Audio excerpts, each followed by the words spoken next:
Ito na yung project ko. Project namin na ano. Upuan na palutsina, mas matibay ito. Ano na to, ililiyahin na lang tapos masilyahan.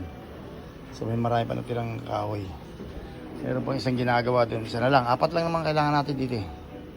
Ayan. Kasi yung galing ng China, galing ng ano, napakahina.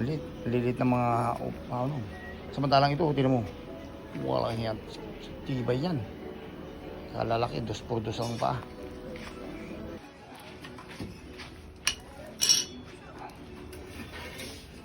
Ayan, mga kahoy pa natira. Ang dami pa.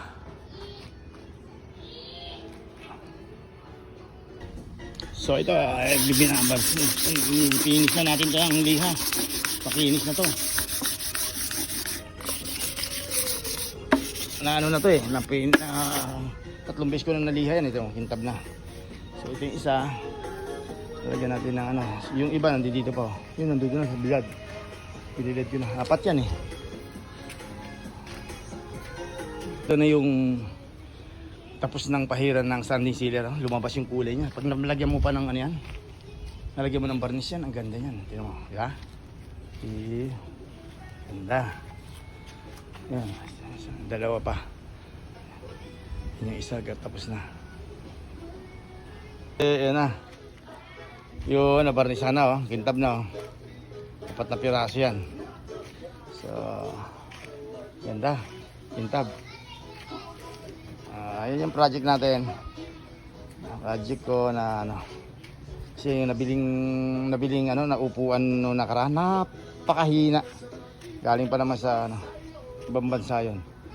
Pero ito matibay ito. Malalaki ang mga ano, ang mga ano, paa, tsaka yung mga sa ano, makapal yung ano. Nalagyan na lang ng itsun. Okay, that's all for more. Follow for more new project, DIY chairs. Oh, ito yung gawa ni Papa ng mga upuan ko na ni-request ko.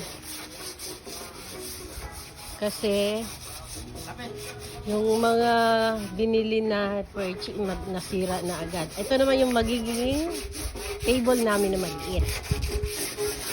Cute. Ayos.